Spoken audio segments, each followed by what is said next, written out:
Hello my dear students, welcome back to online class.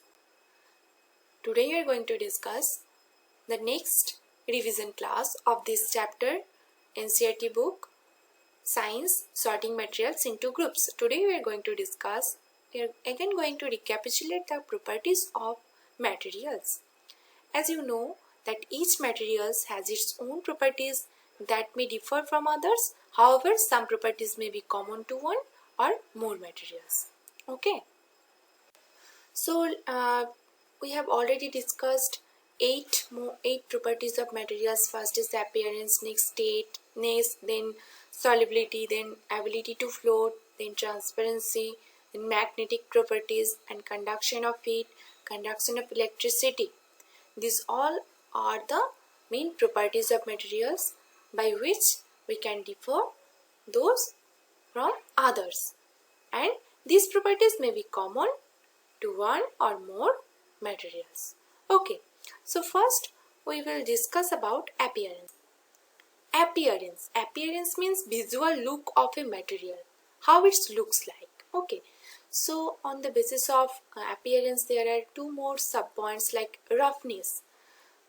Roughness means materials can be rough or smooth, and rough materials have bumps or ridges on their surface, or they are having the irregular surface which can be felt by touching them. So it can be only realized by touching them that the surface is smooth or rough.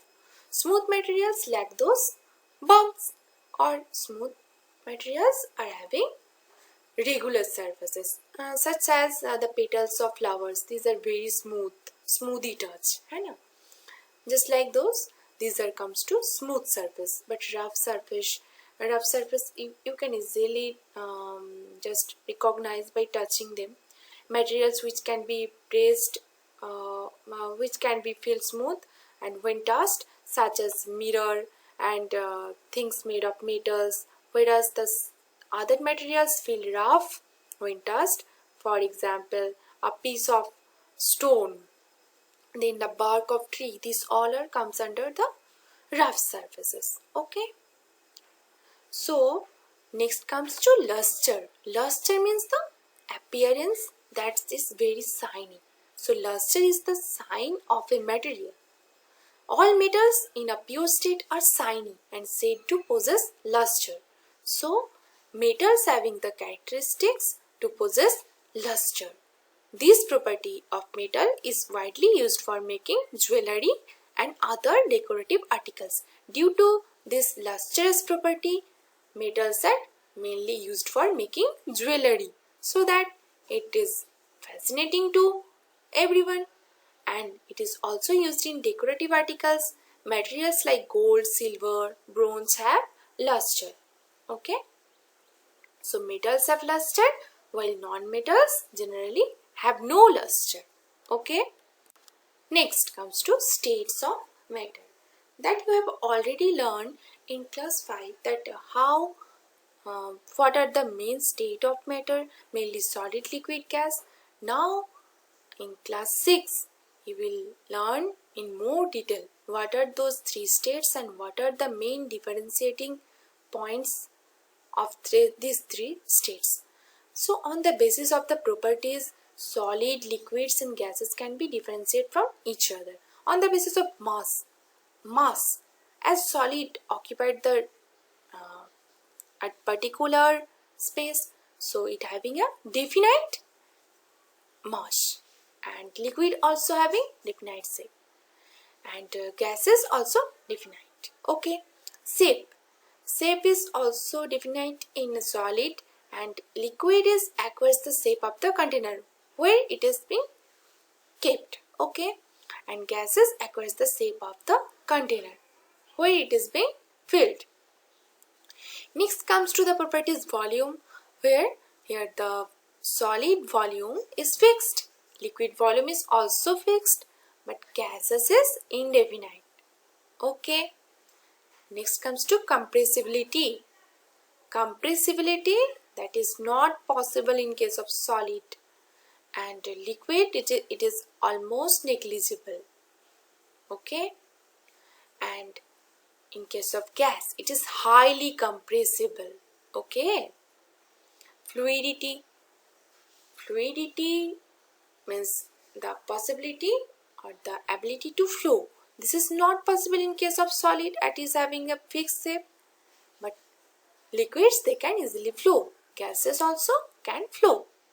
Next comes to rigidity. As you know, the molecules of solids, they are closely packed to each other. That is why the structure is highly rigid.